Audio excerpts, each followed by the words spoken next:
Hi అండి. Welcome back to my channel. అందరూ ఎలా ఉన్నారు? మేమైతే చాలా బాగున్నామండి. ఈరోజు నేను చికెన్ పికిల్ రెసిపీ చేయబోతున్నానండి. ఇదైతే చాలా సూపర్ టేస్టీగా ఉంటుంది.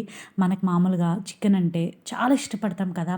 ఎప్పుడైనా ఫాస్ట్‌గా చేసుకోలేనప్పుడు కానీ, ఈ ఊరగాయ అనేది నిలువ ఉంటుంది. 1 మంత్ వరకు కూడా నిలువ ఉంటుంది. ఇలా చేసి పెట్టుకున్నారంటే, మనం ఎప్పుడైనా చికెన్ తినాలనిపించినప్పుడు కర్రీ చేసుకోలేకపోతే వెంటనే ఈ పికిల్ వేసుకొని తినొచ్చండి. ఈ పికిల్ అయితే సూపర్ టేస్టీగా అండ్ ఈజీగా ఒక హాఫ్ అన్ అవర్‌లోనే చేసేసుకోవచ్చు. చేసుకొని నిలువ పెట్టుకోవచ్చండి. ఇది చాలా ఎంత బావుంటదంటే అన్నంలోకి ఏసుకుంటే వేడి వేడి అన్నంలో ఈ ఊరగాయ ఏసుకొని తింటే అంత సూపర్ టేస్టీగా ఉంటుంది. ఈ తయారీ విధానం చూద్దామా? దీనికోసం చికెన్ తీసుకొని ఓన్లీ బోన్‌లెస్ తీసుకోండి. అది మీ ఇష్టము. అంటే బోన్‌లెస్ అయితే చాలా బావుంటది. ఉడికిపోతది తొందరగా. లెస్ చికెన్ అని చెప్తున్నా. బోన్‌లెస్ చికెన్ తీసుకొని పసుపు, ఉప్పు, ఆయిల్ వేసి కాసేపు మ్యాగ్నేట్ చేసి పక్కన పెట్టుకోండి.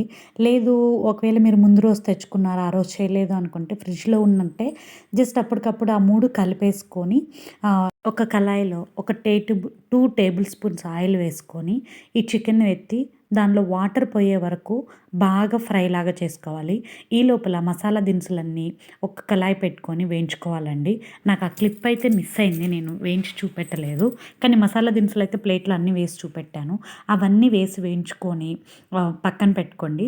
చల్లారే లోపల మళ్ళీ అదే కళాయిలో చూసారు కదా! ఈ చికెన్ అనేది వాటర్ లేకుండా ఉడికిపోతే హ్మ్, దాన్ని పక్కకి తీసుకొని ఇంకొంచెం ఆయిల్ దాంట్లోనే వేయండి. ఆ కళాయిలోనే వేసుకోండి.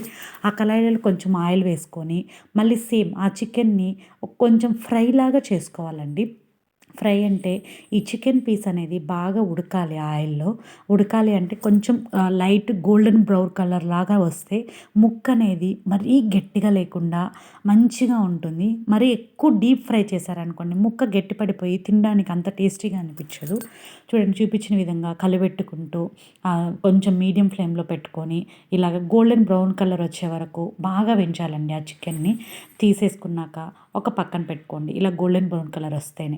లేదు అంటే చికెన్ ఎక్కువ ఏగిపోయింది అంటే మీకు ముక్క అనేది గట్టి పడిపోతుంది.